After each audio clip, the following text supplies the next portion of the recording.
Di tahun yang baru ini saya mengajak kita membuka 1 Korintus pasal yang ke-11. I invite all of us to turn our Bibles to 1 Corinthians chapter 11. Kita akan membaca dari ayat 23 sampai 26. And we will read from verse 23 to 26. Saya akan membaca sekali di dalam bahasa Indonesia bersama-sama dengan saudara, silahkan mengikuti dalam bahasa Indonesia. I shall read once in Indonesian. Dan kemudian Billy akan bacakan di dalam bahasa Inggris sekali. And the interpreter will read in English. 1 Korintus 11 ayat 23 sampai 26. 1 Corinthians 11 verse 23 to 26. Sebab apa yang telah kuteruskan kepadamu telah aku terima dari Tuhan, yaitu bahwa Tuhan Yesus pada malam waktu ia diserahkan mengambil roti, dan sesudah itu ia mengucap syukur atasnya. Ia memecah-mecahkannya dan berkata, "Inilah tubuhku yang diserahkan bagi kamu. Perbuatlah ini menjadi peringatan akan aku." Demikian juga ia mengambil cawan sesudah makan, lalu berkata, "Cawan ini adalah perjanjian baru yang dimeteraikan oleh darahku.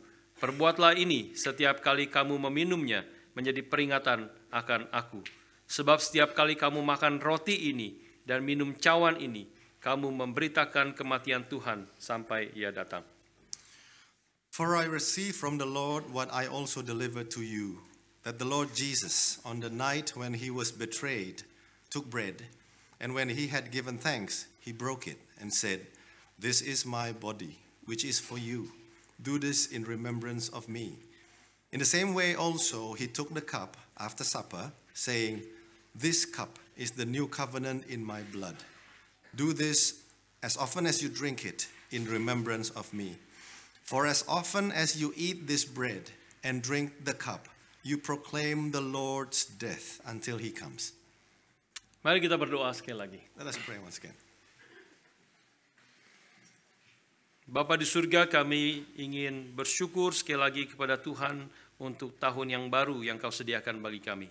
Heavenly Father, we give thanks to you again for this new year that you've given to us. Ada orang-orang yang tidak bisa melewati tahun 2023, We know some of us are not able to enter into this year. tetapi Engkau menghantar kami hari ini boleh memasuki tahun yang baru. And yet you have delivered us into this new year. Berarti Engkau masih memiliki maksud dan kehendak Tuhan yang harus terjadi di dalam hidup kami. And so we know that you have your will and purpose that must happen in our lives. Tuhan yang tolong kami dan pimpin setiap kami. Lord, help us and lead each and every one of us. Masuki tahun yang baru di dalam hati yang bersandar kepada Tuhan.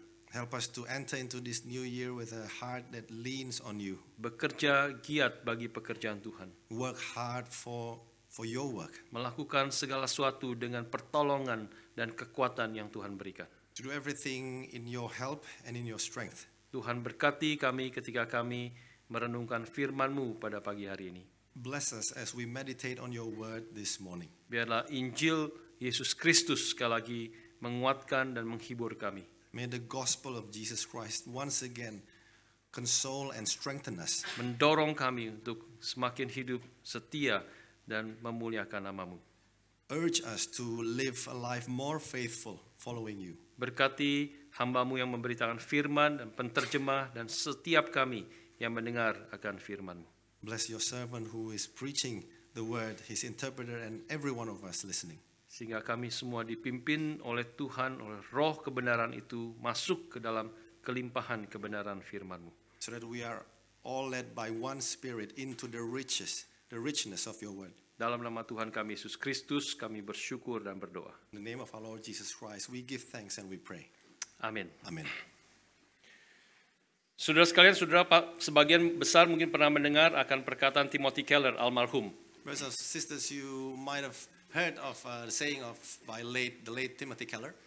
Yaitu dia mengatakan bahwa the gospel is not the ABC of Christian life. Bahwa Injil itu bukanlah permulaan dari iman Kristen saja. He said that the gospel is not the ABC of Christian life. It's not just the beginning. Tetapi the gospel is A to Z. Injil itu adalah A sampai Z daripada hidup Kristen.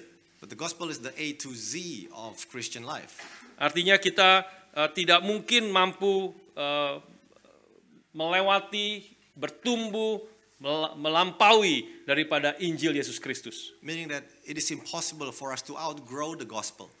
Waktu dikatakan kita harus semakin bertumbuh, semakin mengenal Tuhan, Whenever we are told that we need to grow more in the knowledge of God, maka kita semakin bertumbuh dan mengenal Tuhan di dalam Injilnya, melalui Injil daripada Yesus Kristus. then we grow in that knowledge through the gospel of Jesus Christ. Bertumbuh di dalam berapa dalam, berapa tinggi, berapa lebar, berapa jauh dan panjangnya kasih Allah itu di dalam Kristus yang telah mati untuk menebus dosa kita. We grow understanding the height, the depth, the breadth, the width of the love of God that is in the gospel of Jesus Christ. Dan kasih itu akan terus melebar dan mencapai menembus seluruh aspek daripada hidup kita. And that love will widen and it will penetrate into all aspects of our lives. Dan mendorong kita hidup semakin mengasihi Tuhan dan mengasihi sesama seperti diri kita sendiri. And it will drive us to love God more and love each other like we ourselves want to be loved. Ini agak ada gema ya. Saudara dengar gema nggak? Ini Ovi ada gemanya, ada gema ini nggak enak. Ini ya. Apologies, maybe Terlalu it's a dekat. bit of an echo. Oke. Kalau ada gemanya ini yang dengar nggak enak nanti. Ya. Oke. Justru harus lebih dekat. Harus lebih dekat. Ya. Oke. Ya, supaya mengurangi dan kehilangan gema ya. Jadi kita hari ini di dalam tahun 2024 ini kita akan sekali lagi mendengar akan Injil Yesus Kristus. So today in this new year we will once again hear of the gospel of Jesus Christ. Tapi seperti kemarin saya katakan, kita bukan hanya mendengar akan Injil Yesus Kristus hari ini.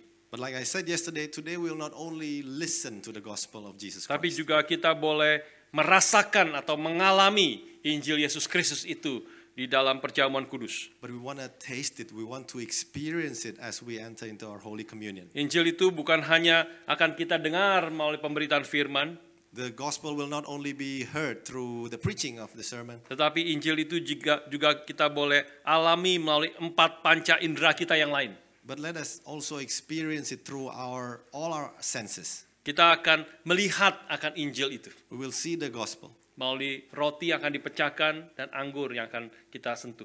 through the broken bread and the wine that will be poured. Kita akan menyentuh, melihat dan juga menyentuh dengan tangan dan dengan tangan kita. We will touch it with our hands. Kita juga akan mencium akan Injil itu melalui roti dan anggur yang akan kita makan. We will smell the gospel through the fragrance of the bread and the wine. Dan kita juga akan merasakan, mencicipi roti dan anggur yang menjadi tanda dari tubuh dan darah Kristus yang telah dicurahkan bagi kita. And we will taste the gospel as we eat the bread and the wine that is the symbol of the body and the blood of Jesus Christ given to us. Sebelum masuk ke dalam ayat-ayat firman Tuhan yang kita baca hari ini, Before we enter into the verses that we shall read, saya ajak kita sedikit melihat di dalam sejarah akan pengertian dan signifikansi daripada perjamuan kudus yang kita lakukan pada hari ini. I'd like to invite us to look back into history and see how significant this is.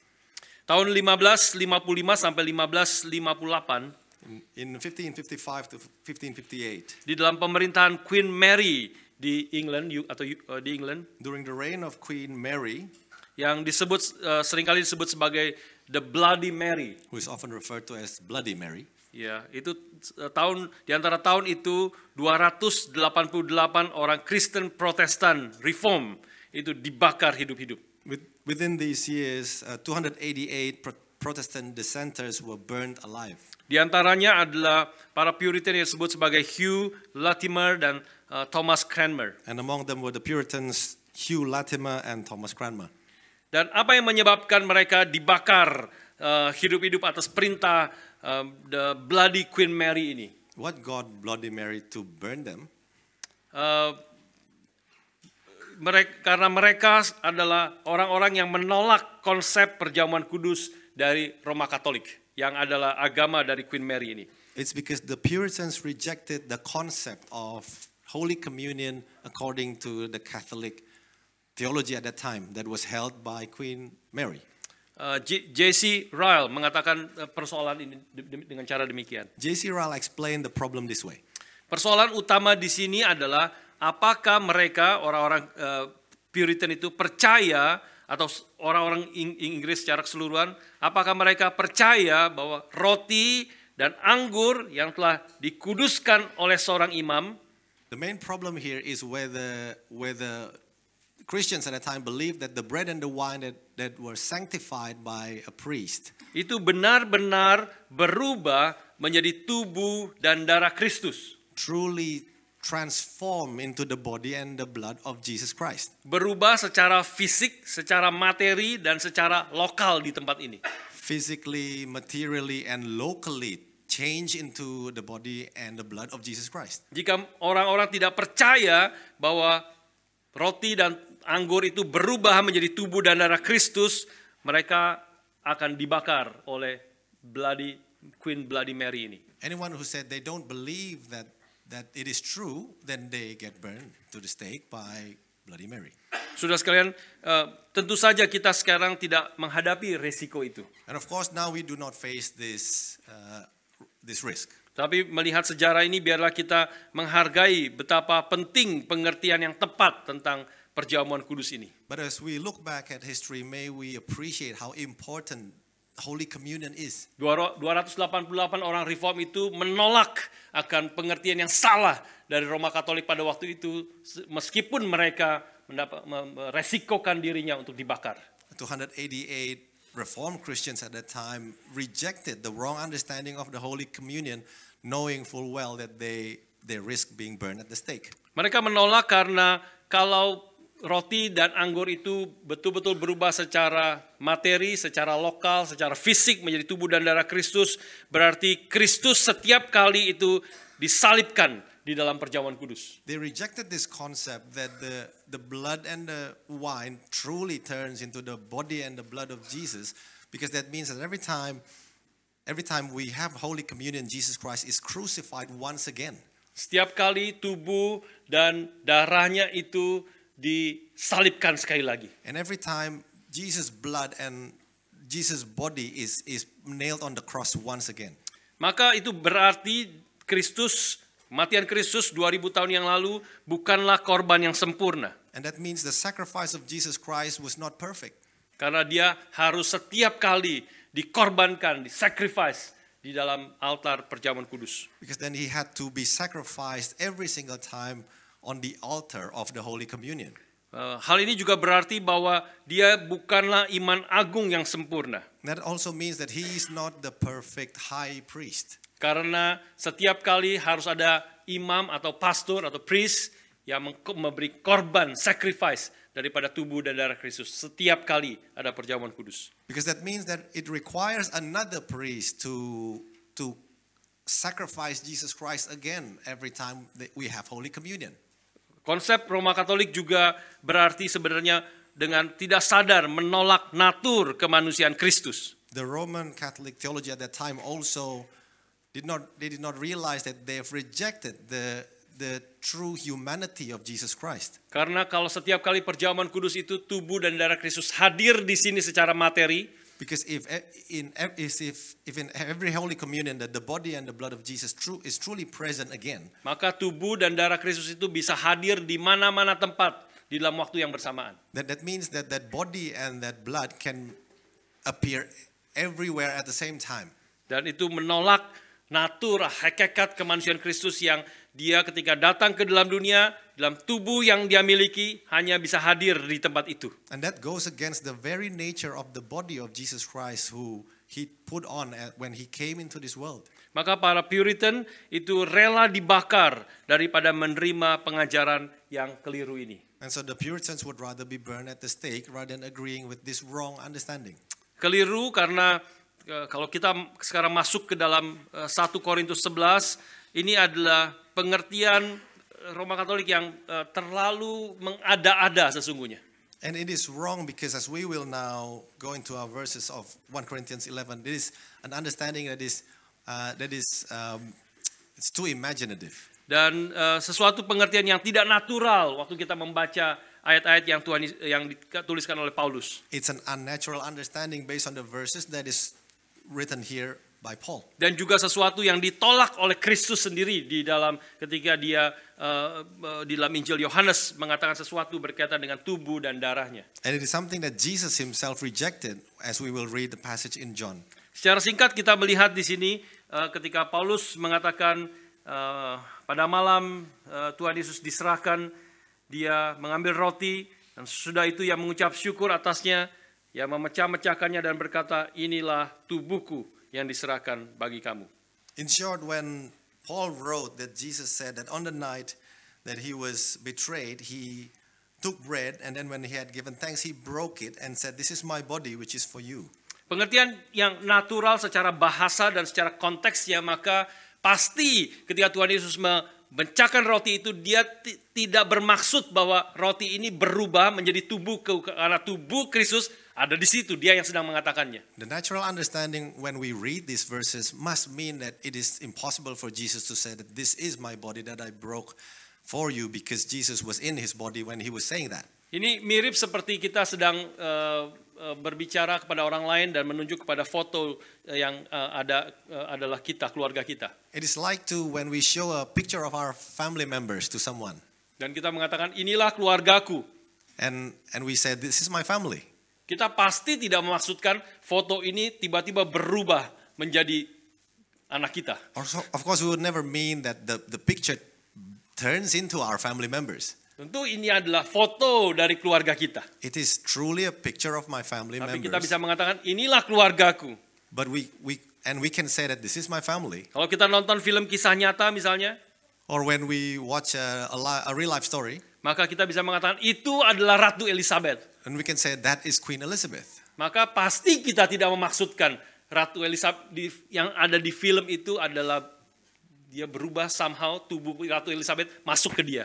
But we would never say that the soul of Queen Elizabeth enters into the movie and turns into Queen Elizabeth. Atau waktu kita membaca Narnia Or when we read Narnia, dan kita menunjuk kepada Aslan, and when it refers to Aslan, maka kita katakan ini adalah Yesus Kristus. and then we say that this is Jesus Christ. Maka itulah pengertian yang natural untuk kita mengerti ini adalah bukan pengertian secara fisik, secara materi, roti itu berubah menjadi tubuh dan darah Kristus. And so it's only natural for us to understand that we would not have referred that to mean that the bread truly turns into the body of Jesus Christ. Tuhan Yesus sendiri sebenarnya di dalam Injil Yohanes itu mengatakan pengertian yang sebenarnya harus kita mengerti secara demikian. Jesus himself in John 10 mentioned something that we need to understand. Meskipun di satu sisi kita bisa mengerti kebingungan karena Kristus sangat melekatkan akan roti dan anggur itu kepada tubuh dan darahnya. Though we can understand any confusion that arise from his saying, because Jesus tightly connected the bread with his own body. Yohanes 6 dari ayat 51 misalnya mengatakan, John 6 verse 51 for instance, Tuhan Yesus mengatakan di sini, akulah roti hidup yang telah turun dari sorga. Jikalau seorang makan dari roti ini, ia akan hidup selama-lamanya. Dan roti yang kuberikan itu ialah dagingku yang akan kuberikan untuk hidup dunia. Jesus said, I am the living bread that came down from heaven. If anyone eats of this bread, he will live forever. And the bread that I will give for the life of the world is my flesh. Lalu saya bacakan beberapa ayat selanjutnya dari ayat 52 dan seterusnya. And then let me read a few verses from 52 onwards. Orang-orang Yahudi kemudian bertengkar di antara sesama mereka dan berkata, bagaimana ia ini dapat memberikan dagingnya kepada kita untuk dimakan? Maka kata Yesus kepada mereka, aku berkata kepadamu, sesungguhnya jikalau kamu tidak makan daging anak manusia dan minum darahnya, kamu tidak mempunyai hidup di dalam dirimu. Barang siapa makan dagingku dan minum darahku, yang mempunyai hidup yang kekal, dan aku akan membangkitkan dia pada akhir zaman. Sebab dagingku adalah benar-benar makanan, dan darahku adalah benar-benar minuman. The Jews then disputed among themselves, saying, how can this man give us his flesh to eat? So Jesus said to them, truly, truly, I say to you, unless you eat the flesh of the Son of Man and drink his blood, you have no life in you. Whoever feeds on my flesh and drinks my blood has eternal life, and I will raise him up on the last day. Saudara sekalian, ayat 60 kemudian perkataan Tuhan Yesus ini membuat memang kebingungan orang-orang pada waktu itu.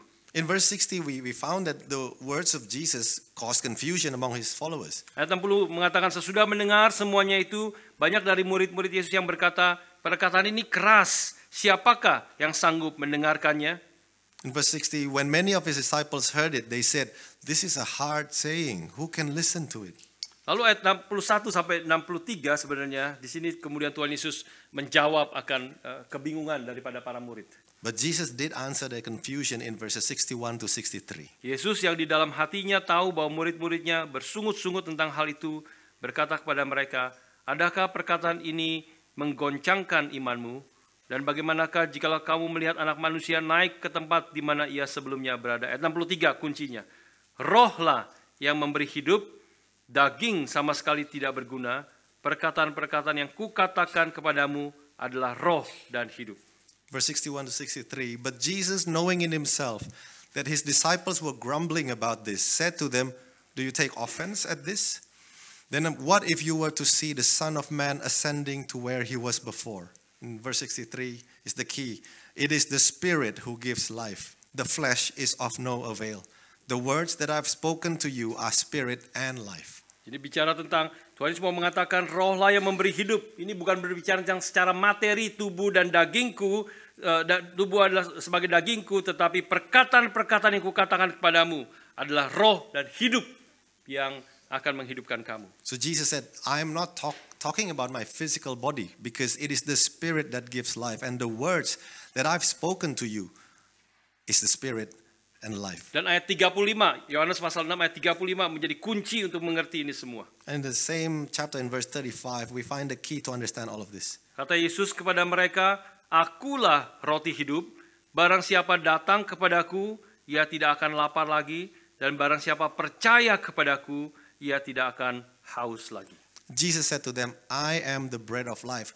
Whoever comes to me shall not hunger, and whoever believes in me shall never thirst. Jadi ketika Tuhan Yesus mengatakan kau harus makan dagingku dan minum darahku, So when Jesus said you have to eat my flesh and drink of my blood, karena dia mengatakan akulah roti itu, because he said I am the bread. tapi waktu kita makan roti dan minum anggur itu atau makan daging Kristus atau darah Kristus, But when we eat the bread, eat the flesh and drink the blood of Christ, artinya ayat 35 adalah kita datang kepada Tuhan dan juga kita percaya sungguh-sungguh kepadanya. in verse 35 Jesus has explained it. That means we come to him and we believe in him. Karena barang siapa datang kepada Kristus, ia tidak akan lapar lagi. Dia sudah makan. Barang siapa percaya kepada Kristus, ia tidak akan haus lagi. Dia sudah minum minuman yang sejati. Because whoever comes to Christ shall not hunger, because he has eaten. And whoever believes in Christ shall never thirst, because he has drunk. Maka makan dan minum itu menunjuk kepada tindakan rohani kita datang kepada Tuhan, percaya di dalam Kristus. And so eating and drinking refers to a spiritual act in coming and in believing in Christ. Jangan sampai kita kemudian jatuh kepada pengertian yang juga tidak tepat mengatakan bahwa roti dan anggur sekedar simbol daripada tubuh dan darah Kristus. But let us not also fall into the other mistake of thinking just this bread and this wine is merely a symbol. Tetapi tubuh dan darah Kristus itu ketika kita makan melalui di dalam perjamuan kudus, Because during Holy Communion, when we partake in the bread and the wine, kita menerima tubuh dan darah Kristus, we receive the body and the blood of Christ, tetapi bukan secara material, tetapi secara rohani. but not materially, but spiritually. Pendeta Billy mengatakan lidah rohani kita menikmati akan tubuh dan darah Kristus. Pastor Billy said, let our spiritual tongues savor the body and the blood of Christ. Tindakan yang sederhana, makan dan minum. Semua orang di dalam dunia ini makan dan minum. It's a simple thing. Everyone in this world eats and drinks. Menjadi tanda rohani yang begitu dalam. Karena kita di situ menyatakan dipersatukan dengan Kristus. But it becomes a deep spiritual meaning because there we find union with Jesus Christ. Menjadi tanda bahwa kita ada di dalam Kristus dan Kristus ada di dalam kita. It symbolizes that we are in Jesus and that Jesus is in us. Karena kita telah datang kepada Dia, dipersatukan, percaya melalui iman di dalam Kristus. Because we have come to Him and we have believed in Him, in faith in Jesus Christ. Saudara sekalian, ketika kita datang di dalam perjamuan kudus hari ini, So brothers and sisters, as we about to enter into communion today, biarlah kita diingatkan akan realita Injil yang sangat penting ini. may we be reminded of this reality of the gospel that is so important. Kita telah datang kepada Kristus dan telah dipersatukan dengan Kristus melalui iman. We have come to Christ and we are united to Him through faith. Dan waktu kita makan roti dan minum anggur ini, And as we take the bread and the wine, itu menjadi tanda realita rohani yang sangat penting. this is a very important spiritual symbol. Kita percaya kepada Kristus. We believe in Jesus. Kita dipersatukan dengan Kristus. We are united with Christ. Kita sekarang ada di dalam Kristus melalui iman. And we are in Him through faith. Dan Kristus ada di dalam kita melalui iman. And He is in us through faith. Kita bersyukur kepada Tuhan waktu kita akan menikmati Injil melalui perjamuan kudus hari ini. And we give thanks that as we are about to enjoy our Holy Communion today, Dan kita juga diingatkan waktu kita menikmati perjamuan hari ini, we are reminded as we will enjoy the communion today, bahwa Tuhan Yesus Kristus yang telah mati dan bangkit itu that Jesus Christ, who has died and has risen again, bukan saja memberi kepada kita kehidupan melalui kematiannya, didn't only give us life through His death, tetapi dia juga terus memelihara akan kehidupan kita setiap hari. but He continued to preserve our lives daily. Tuhan Yesus di sini, Paulus mengutip perkataan Tuhan Yesus di sini. And Paul quoted what Jesus said here. Setiap kali kamu makan roti ini dan minum cawan ini, kamu memberitakan kematian Tuhan sampai Ia datang. For as often as you eat this bread and drink the cup, you proclaim the Lord's death until He comes. Setiap kali, as often as kita makan, setiap kali kita makan roti, minum cawan, berarti bukan hanya satu kali, tapi berkali-kali tindakan yang Tuhan sendiri ajarkan kepada kita. He said as often as, meaning that it's not just once in a lifetime, but every time we do it, we are remembering again what the Lord has taught us. Ada gereja yang setiap minggu mengadakan perjamuan kudus. Some churches hold Holy Communion every week. Ada yang 3 bulan sekali. Some hold it every quarter. Ya, dan gereja kita kira-kira itu mengadakan perjamuan kudus 2 bulan sekali. Our churches is once every 2 months. Dan itu membawa, tapi yang penting adalah secara rutin setiap kali kami makan dan minum cawan ini, kita sekali lagi dikuatkan, disadarkan akan anugerah pengorbanan Kristus bagi kita sekalian. But what's more important, as we routinely come and enter into Holy Communion, we are reminded and encouraged and strengthened again by remembering the sacrifice of our Lord Jesus Christ. Ketika kita makan dan minum di dalam perjamuan ini, kita juga diingatkan bahwa Tuhan bukan saja telah memberikan hidup kepada kita, As we eat and drink in the communion, we are reminded that God did not only give us life, tetapi Dia juga ingin memberikan hidup yang berkelimpahan kepada kita. but He wants to give us a life to the full. Waktu kita makan dan minum, kita juga tidak makan dan minum satu kali saja. When we eat and we drink, we don't do it just once. Melalui perjamuan kudus kita diingatkan terus-menerus hidup kita dipimpin, dipelihara, dan dibentuk oleh Tuhan menjadi hidup yang bertumbuh, flourishing di dalam dunia ini. But in every communion, we are reminded again that God leads us into a life that is flourishing even in this world. Di dalam rapat sinode kemarin, pendeta Yong Tek Meng dari Singapura itu memberi satu contoh yang menarik. During the Synod Assembly, Pastor Yong Tek Meng from Singapore mentioned an interesting story. Dia adalah seorang pelari maraton. He's a marathon runner. Dan dia mengatakan bahwa hidup Kristen itu adalah seperti orang yang lari maraton. And he said that the Christian life is a marathon run. Dia menceritakan dia kalau ikut maraton dia sudah mungkin umur 50-an. He's about 50 years old at the moment. Dan waktu dia ikut maraton maka banyak orang-orang yang lebih muda dengan gaya-gaya yang hebat-hebat. And when he ran the marathon, he saw a lot of younger runners around him. Dengan baju, pakaian, sepatu yang keren, dengan segala aktivitas semua kuping dan semua ikatan-ikatan elektronik yang paling canggih. And they are well decked with running gear and high-tech running equipments. Dan semuanya semangat untuk memulai maraton ini. And everyone's so so pumped to run the race. Mereka dengan semangat besar segera memulai maraton ini. They really wanted to start the race. Tapi dia sudah umur agak tua, dia pakai biasa saja seadanya. But he's a bit more elderly, so he just wears normal running clothes. Dan ketika dimulai maraton itu, And as the race begins, anak-anak muda dengan pakaian yang keren, dengan semua gadget yang ada di tubuhnya itu, the younger ones with all of the gadgets around them, mereka akan lari dengan antusias, dengan semangat yang besar, they ran with enthusiasm, dengan lari cepat sekali ke depan. and they just blazed past everyone. Tapi sebagai pelari maraton yang sudah berpengalaman, But as an experienced marathon runner, dia tahu bahwa anak-anak muda ini sebentar lagi akan mati. the pastor knew that the young ones will soon gas out. Setelah kira-kira 5 km After about 5 kilometers, atau 10 km, or probably 10, sudah tahu maraton itu 42 km lebih. a marathon run is 42.2 kilometers. Nah, ini yang lebih tahu. Dia tambahin 42.2. Ya, 42,19 kalau tidak salah ya. 42.19. Itu adalah lari maraton. Tapi anak-anak muda ini lari dengan cepat 5 km pertama. But these young ones ran so fast the first 5 kilometers. Tapi setelah kira-kira nggak tahu 1 jam atau lebih, But about an hour or so, si pelari pendeta Yongtek Meng yang lari dengan stabil terus-menerus Pastor Yongtek Meng, who maintained a steady pace, akan melihat anak-anak muda itu sudah jatuh, udah berhenti, sudah tidak bisa nafas lagi. starts finding that these young ones, some of them are actually on the floor, out of breath. Dan dia lari terus, bye-bye. And he said bye-bye and he continued to run past them. Dia akan lari terus dengan steady pace dan akan mencapai akhir sampai finish. And so he maintains a steady pace until the finish line.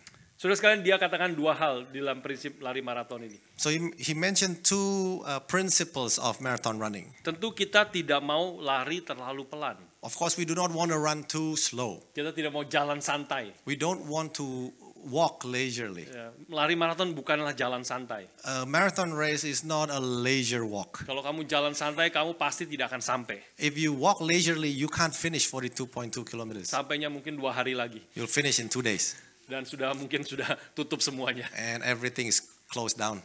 Tetapi sisi yang lain, lari maraton itu kita juga tidak mau lari terlalu cepat. But on the other hand, in a marathon race, you don't want to run too fast. Seperti anak-anak muda itu dengan semangat besar, dengan tetapi tenaga kurang. Like these young ones with a lot of spirit and not enough energy. Nah, itu orang-orang yang anak-anak muda pasti akan belajar akan hal itu. And I believe the young ones should learn this. Ya, dan dengan semangat besar awalnya dengan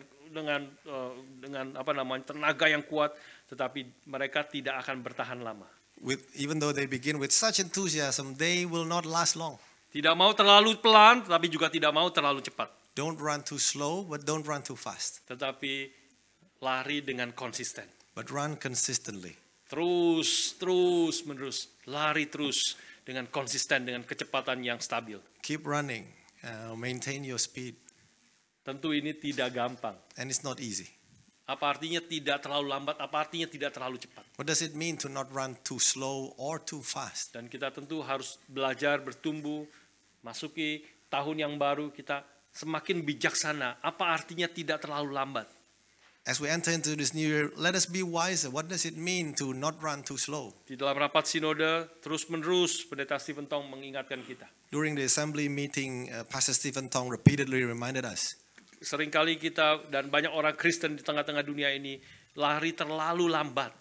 Often we and many Christians run too slow. Perkataan Tuhan kepada Yosua terus teriang-iang di telinga Pak Tong yang terus dibagikan kepada kita. What God told Joshua continues to ring in the ears of Pastor Stephen Tong, and as he reminded to everyone else. Ketika Yosua sudah tua, when Joshua was already old, sudah tidak lagi mampu melakukan apa yang Tuhan kehendaki. and he's no longer able to sustain what God's plans for his people. Tuhan menegur Yosua. God rebuked Joshua. Kamu sudah tua. He said, "You're already old." Tetapi masih begitu banyak tanah yang belum dicapai. Yet there's so many lands unconquered. Saudara sekalian, kita terus didorong oleh Pendeta Stephen Tong yang sudah sangat tua untuk lari dengan lebih cepat, tidak berjalan santai. Brothers and sisters, Pastor Stephen Tong spurs us to not walk leisurely, untuk berjuang di tengah-tengah dunia ini.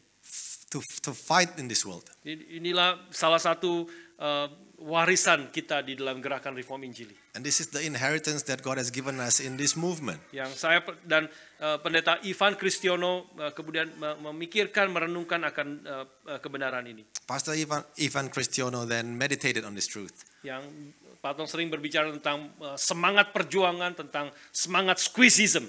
Pastor Stephen Tong coined this term, squeezism. Dan dia bertanya, apakah ini hanya Pak Tong saja, atau sebenarnya ini adalah hal yang diperintahkan Tuhan dan bahkan sudah dijalani oleh hamba-hamba Tuhan di dalam sejarah.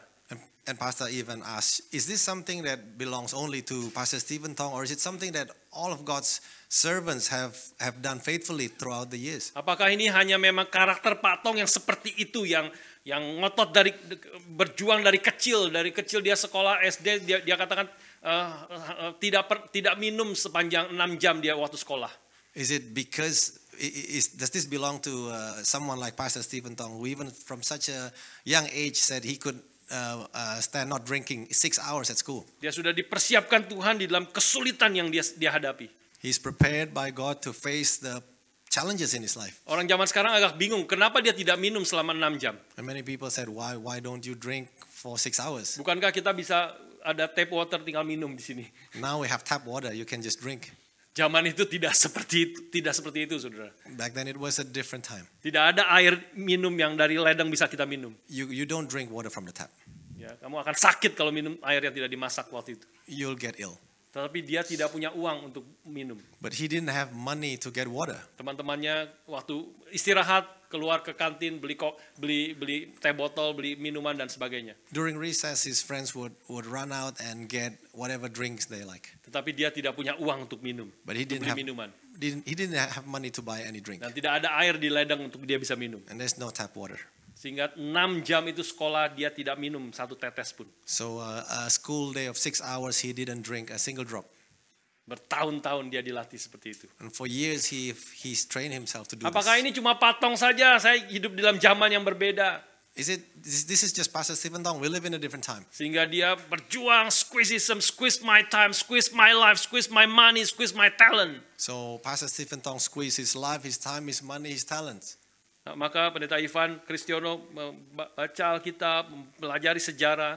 And so Pastor Ivan Kristiono, going through the Bible and going through history, maka dia menemukan itu bukan hanya karakter Pak Tong.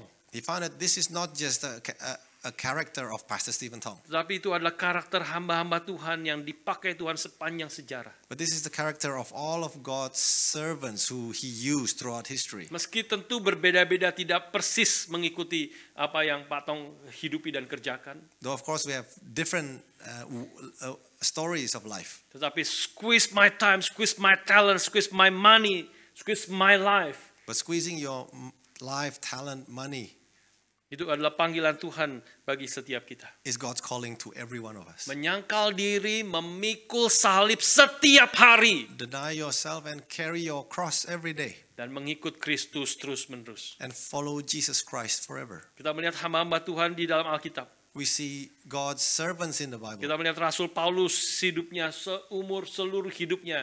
Dia mengerjakan dengan sekuat tenaga untuk melakukan kehendak Tuhan. We see the life of Apostle Paul, who throughout his entire life gives everything for God's work. Kita melihat Martin Luther, John Calvin, Agustinus, mereka seumur hidupnya mengerjakan hal-hal yang berjuang dengan sekuat tenaga mereka di dalam anugerah dan pertolongan dan kekuatan dari Tuhan. Martin Luther, John Calvin, Saint Augustine, they give everything in their lives in the power of God. Kalau sudah membaca hidup John Calvin, maka kita semua pasti malu sekali. If you read the life of John Calvin, we will be ashamed of ourselves. Bagaimana dia melayani Tuhan dalam setiap minggu itu, apa yang dia kerjakan begitu banyak.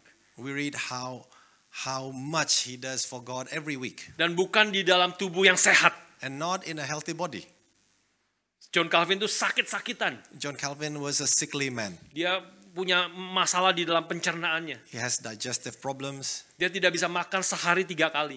He couldn't eat 3 Bukan, times in a bukan day. karena tidak ada uang, Not because he didn't have money, karena dia punya masalah di dalam pencernaannya. but because he had digestive problems. Dia sering kali makan sehari itu hanya 1 kali. He often could only eat once a day, Dan juga makanan-makanan tertentu saja yang dia bisa makan. and only certain foods. Sudah bisa membayangkan tubuh yang lemah, tidak kuat, itu bagaimana bisa melayani dengan begitu dahsyat.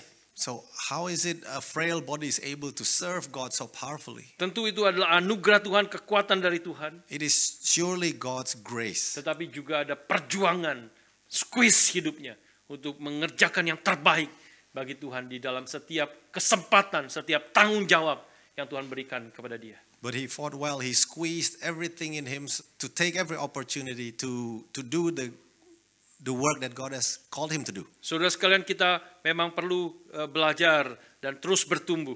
We all need to learn and continue to grow. Ketika kita makan roti dan minum cawan hari ini, And as we will eat the bread and drink from the cup today, Tuhan mengingatkan kita bahwa bukan saja Dia memberi hidup kepada kita, God reminds us that he didn't only give us life, tetapi Dia juga mau memelihara, terus menopang hidup kita. but he wants to preserve and sustain our life. Hidup yang boleh dipakai untuk berjuang melakukan kehendak Tuhan. A life to be used to fight for God's will. Hidup yang berkelimpahan yang Tuhan kehendaki. A life abundant according to God's will. Hidup yang menyangkal diri, memikul salib setiap hari, dan mengikut Kristus. A life of denying self, carrying your cross daily and following Jesus. Saudara sekalian, hal yang kedua yang akan kita renungkan hari ini, The second thing that we will meditate today, Perjamuan Kudus juga mengajar kita untuk mengingat. the Holy Communion teaches us to remember. Ayat 24-25 kita 2 kali Tuhan Yesus mengulang di sini. In verse 24 and 25, Jesus mentioned this twice. Inilah tubuhku yang diserahkan bagi kamu, perbuatlah ini menjadi peringatan akan aku. Demikian juga yang mengambil cawan sesudah makan, lalu berkata, cawan ini adalah perjanjian baru yang dimeteraikan oleh darahku. Perbuatlah ini setiap kali kamu meminumnya menjadi peringatan akan aku. This is my body, which is for you. Do this in remembrance of me. In the same way also he took the cup after supper, saying, this cup is the new covenant in my blood. Do this as often as you drink it in remembrance of me. Akhir tahun adalah waktu yang baik untuk mengingat-ingat segala anugerah Tuhan, pimpinan Tuhan, pertolongan Tuhan di dalam hidup kita. The end of every year is a good time to remember God's help, God's guidance, God's leading in our lives. Sekali lagi saya sharing beberapa hal tentang sidang sinode. Di situ kita diingatkan begitu banyak anugerah Tuhan di dalam 34 tahun gereja Reform Injili atau sinode Reform Injili. We were also reminded of so many blessings that God has given to us during the Synod Assembly. Dan kita juga tetapi diingatkan juga untuk kita tidak cepat puas diri. But we were also reminded not to be self-satisfied too quickly. Kita didorong terus untuk berjuang keras sampai kehendak Tuhan itu jadi. We are encouraged to continue to fight until God's will is done here on earth. Hidup Pak Tong sudah 83 hampir 84 tahun terus menjadi teladan bagi kita sekalian. The life of Pastor Stephen Tong, who's now 83 or 84, is a role model for us. Dan terus berjuang, berkeliling Eropa, Amerika, dan selama hari Natal ini bulan Desember pergi ke 17 kota. He continues to visit continents, Europe, America, and even throughout Christmas he went to 17 cities in Indonesia. Saudara, rasa enak pergi ke 17 kota di dalam 20 hari, 25 hari. You might think it's so fun traveling around in 25 days. Yes. Kemarin saya baru tiba itu kemarin pagi. I just arrived yesterday morning, mind you, Dan kemudian ikut berbakti bersama-sama saudara di tempat ini. and I came here to worship with all of you. Itu saya sudah agak enteng-enteng kepalanya. My head was so light Karena hanya mungkin tidur 1 jam semalam itu. because I think during the flight I could only manage 1 hour of sleep. Ya, saudara sekalian, pergi melayani dalam umur yang sudah tua, tapi terus boleh menjadi berkat bagi banyak orang. Yet Pastor Stephen Tong would travel in his old age to bless so many people. Dan kemungkinan Pak Tong akan ke Melbourne bulan Maret atau April. And maybe Pastor Stephen Tong will come here to Melbourne in March or April. Belum confirm, tetapi sedang dibicarakan. It's unconfirmed yet, it's still in discussion. Dan yaitu Meskipun sebelumnya yang terakhir datang sudah farewell gospel rally. Even though the last time when we met him, he held a farewell gospel rally. Saya Pak Tong katakan, itu farewell kan saya pikir sudah terakhir. But then he said, well, I thought it was the last one. Kalau Tuhan masih memberi hidup, masih memberi kekuatan, masih memberi kesempatan, maka boleh datang lagi memberitakan firman sekali lagi. But if he still gives me life and strength and opportunity, I'll come again and preach the gospel. Dan mungkin, betul-betul mungkin itu yang terakhir kali kalau beliau datang tahun ini. And that might actually be the last one if he comes this year. Kita bersyukur ada 92 cabang dari GRI di segala tempat kali sekarang ini. We thank God that there are 92 churches of the International Reformed Evangelical Church. Saudara kadang-kadang perlu datang kalau ke liburan, khususnya Desember, datang ke Indonesia melihat pekerjaan Tuhan di sana. I think you should come and visit and see God's work everywhere. Dan mengikuti KKR regional juga kita melihat pekerjaan Tuhan yang begitu besar yang Tuhan percayakan kepada kita. Join the gospel, regional gospel rally so that you can see the great work that God has entrusted to us. Untuk menyadari bahwa kita meskipun kita kecil di sini dan apalagi saudara-saudara yang ada di Auckland juga sangat kecil. To realize that even though we might be a small congregation and you in Auckland might feel even smaller. Dan kita adalah bagian daripada pekerjaan Tuhan yang besar. But we are part of the great work of God. Sehingga mendorong kita di dalam konteks lokal kita untuk berjuang melakukan kehendak Tuhan. So that you will spurred in your local context to continue to fight for God. Dan ada sekitar 30 gereja cabang-cabang lokal yang sudah dan sedang membangun atau akan membangun di dalam tahun-tahun ini. And there are also 30 other churches, congregations to be that are building, commencing building projects this year. Itu ada kira-kira berbeda-beda size-nya, tetapi kira-kira itu setiap gedung itu kira-kira akan mencakup 1.000 tempat duduk. They have different sizes, but you have buildings that can accommodate about 1,000 people. Dan itu adalah proyek yang sangat besar. And these are big projects. Kalau ada 30 cabang yang akan dibangun sekitar 1.000 masing-masing, itu hamba Tuhan juga gentar untuk menghadapi itu. Building 30 church buildings is something that even the pastors are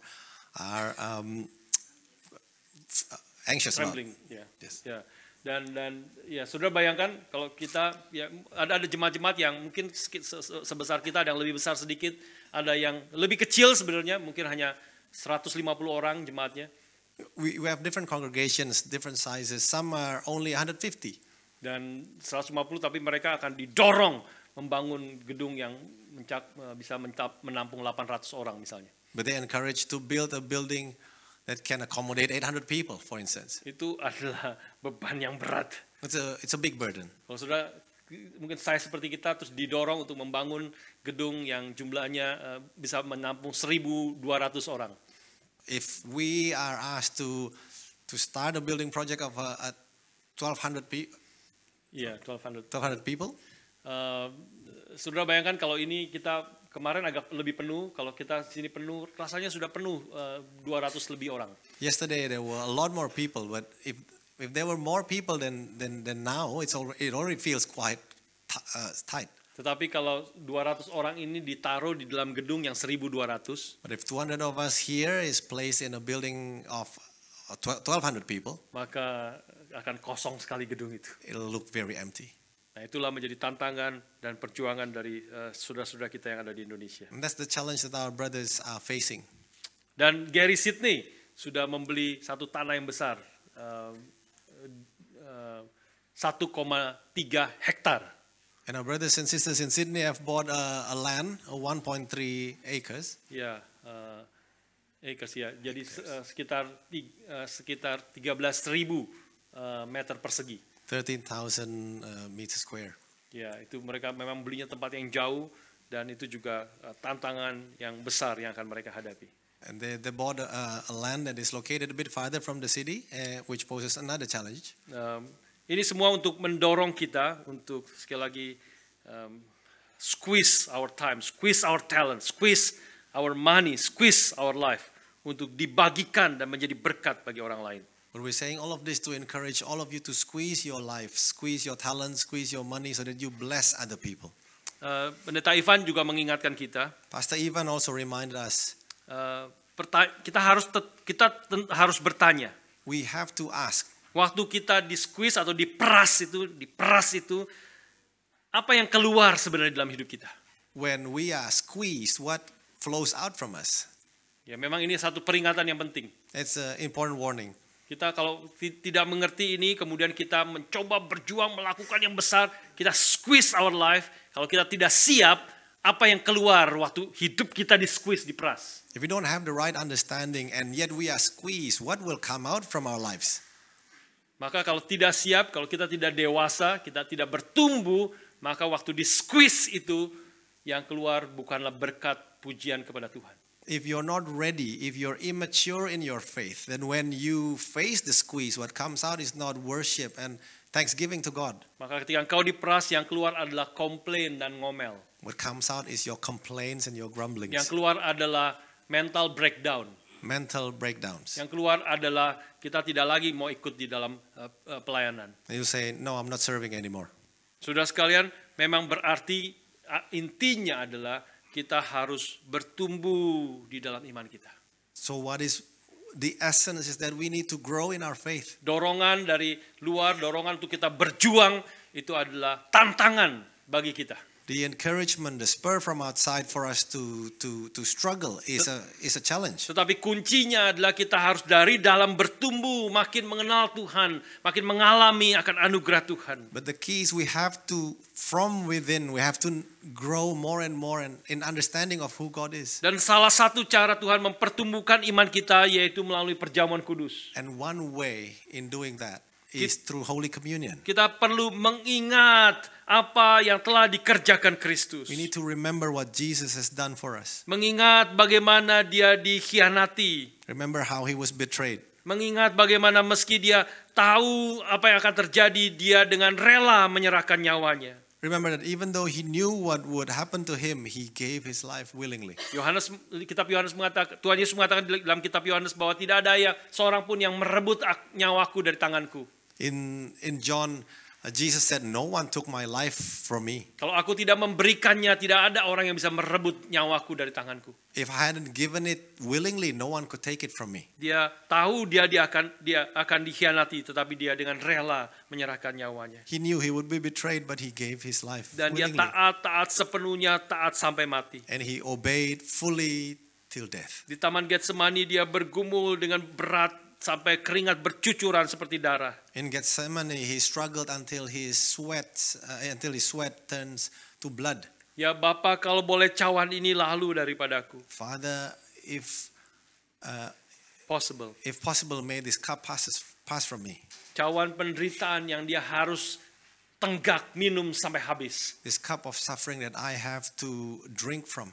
Tapi kalau bukan kehendakku, melainkan kehendakmu yang jadi. But let not my will, but your will be done. Dan dia tahu kehendak Bapa adalah untuk dia meminum cawan itu sampai tetesan terakhir. And because he knew that was his Father's will, he drank to the last drop. Sampai di atas kayu salib dia berseru, my God, why hast thou forsaken me? That on the cross he said, my God, why hast thou forsaken me? Anak Allah yang tunggal, yang melekat dengan Bapa. The only Son of God who is knitted to the Father. Tidak pernah ada apapun yang memisahkan mereka, karena dari kekekalan sampai kekekalan Allah Bapa dengan Allah Anak adalah satu Allah dari dua pribadi Allah Tritunggal. Nothing separated them in eternity, any time, because they are one God in two persons. Tetapi di dalam satu momen yang singkat di atas kayu salib itu, But that short moment on the cross, Bapa harus memalingkan mukanya dari anak. the Father must turn his face away from his Son. Bapa harus mencurahkan murkanya yang besar itu kepada manusia berdosa yang sedang ditanggung oleh anaknya yang tunggal itu.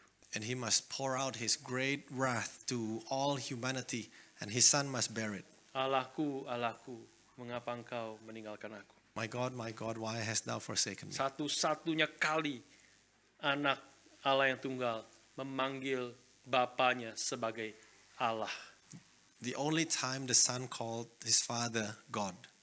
Seluruhnya Dia selalu memanggil Allah itu sebagai Bapa, Bapakku. And all the other time he would call him Father. Tetapi saat itu, saat murka Allah dicurahkan, ditanggung oleh anak Allah yang tunggal, dia harus berseru, my God, Allahku, Allahku, mengapa engkau meninggalkan aku? But then when his wrath was poured out, he had to say, my God, why hast thou forsaken me? Ketika kita menerima roti dan cawan hari ini, As we receive the cup and the wine, the bread and cup, kita mengingat kasih Tuhan yang besar itu. we remember God's great love. Kita mengingat pengorbanannya bagi kita. We remember his sacrifice for us. Dengan hati yang penuh syukur, karena tahu Tuhan melakukan itu seluruhnya bagi kita, bagi saudara dan saya yang ada di dalam Kristus. With a heart full of thanksgiving, knowing that he did it for you and me who are in Jesus. Dan itu tentu mendorong kita sekali lagi. And that spurs us once again. Kalau kita mengerti kasih anugerah Tuhan yang begitu besar, If we understand that great love of God, mendorong kita untuk bekerja giat bagi pekerjaan Tuhan. to work hard for his work, Melakukan hal yang menyenangkan dan memuliakan nama Tuhan. to do things that pleases and glorifies him. Karena hidup kita adalah miliknya. Because our lives are his. Kita telah ditebus olehnya. We've Dan been, hutang sudah dibayar dengan lunas. we are redeemed and our debts are paid in full. Dan kita boleh juga mengasihi orang-orang sekeliling kita seperti Kristus telah mengasihi kita. And we can love everyone around us like Jesus has loved us. Dan itu pekerjaan yang berat sekali.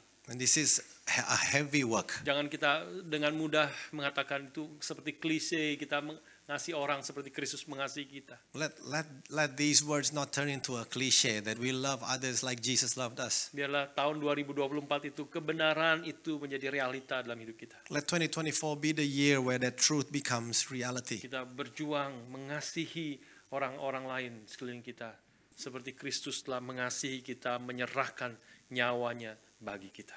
We fight to love others like Jesus has given his life for us. Kita mengingat dan bersyukur kepada Tuhan We remember and we give thanks to God. dan mendorong kita untuk hidup menyenangkan hati Tuhan. And this spur us to live a life that pleases God's heart. Terakhir, saudara sekalian, And lastly, perjamuan kudus hari ini, salah satu arti perjamuan kudus adalah kita boleh memberitakan kematian Tuhan sampai ia datang kembali. the Holy Communion is a proclamation of the death of God until he comes again.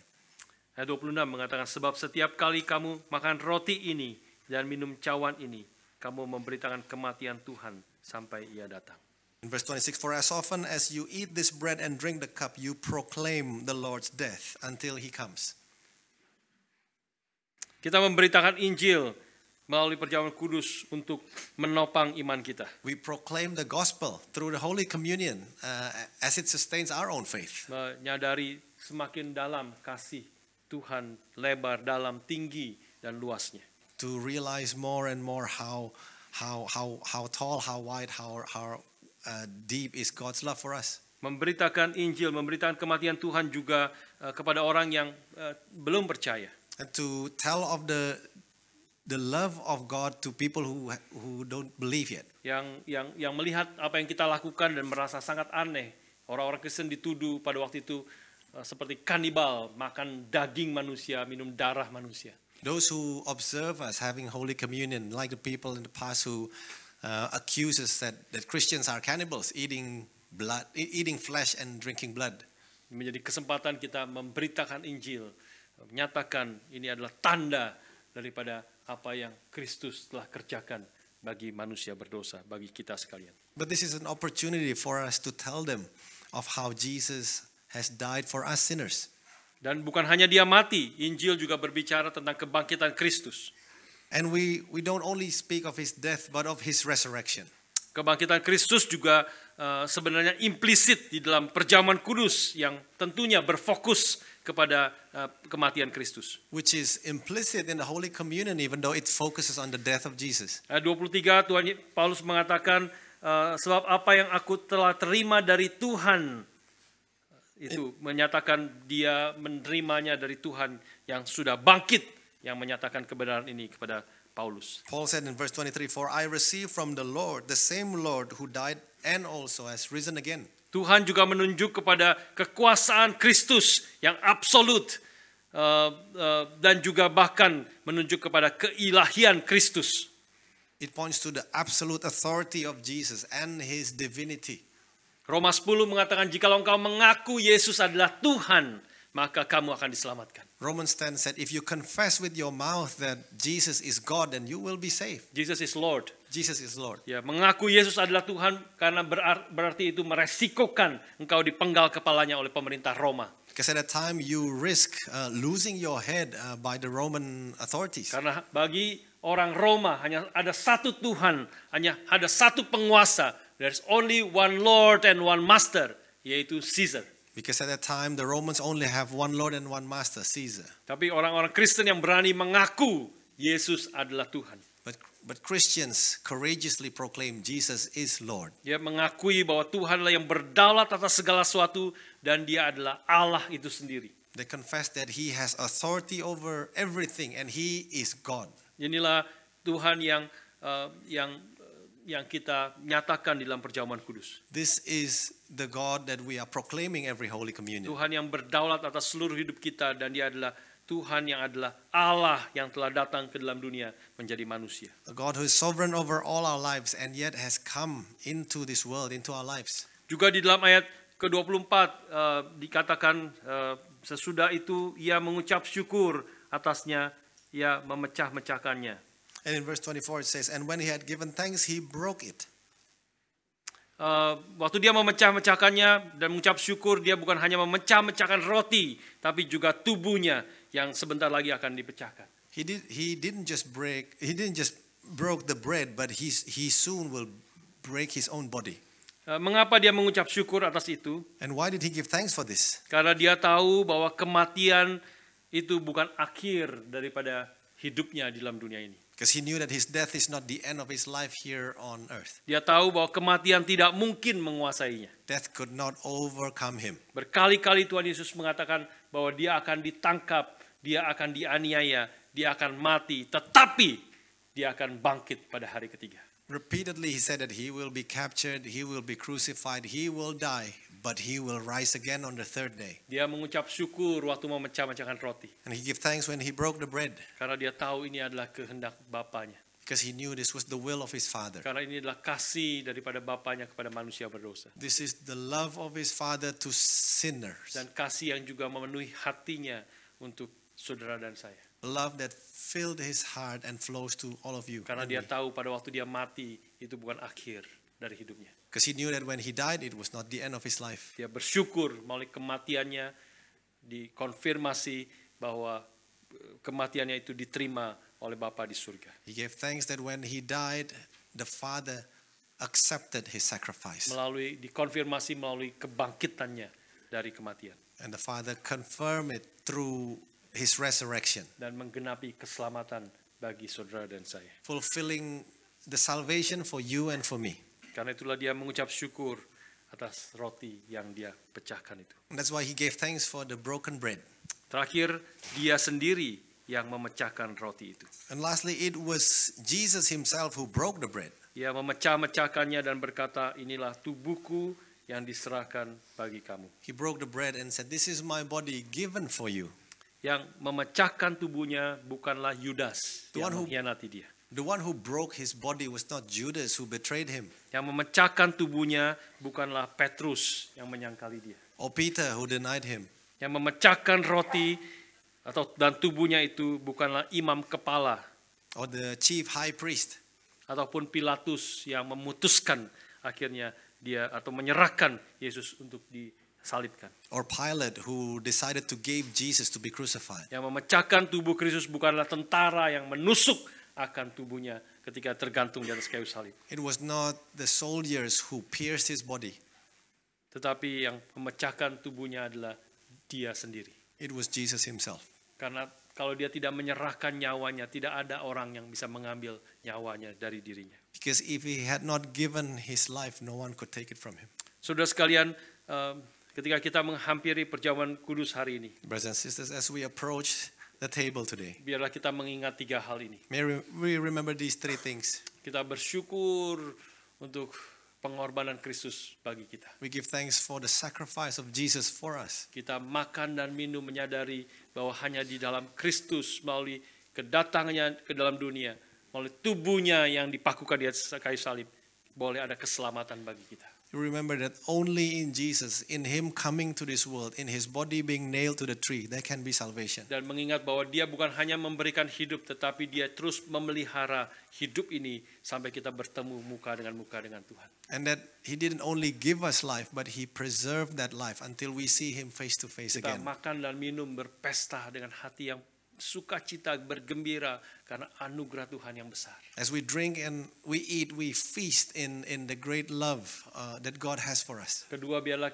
waktu kita makan dan minum, kita mengingat akan apa yang Kristus telah kerjakan bagi kita. And secondly, as we eat and we drink, let us remember what Jesus has done for us. Mengingat penderitaannya bagi kita. Let us remember His suffering for us, Mengingat akan pengorbanannya bagi kita. His sacrifice for us. Dan yang terakhir, biarlah kita waktu makan dan minum, kita juga boleh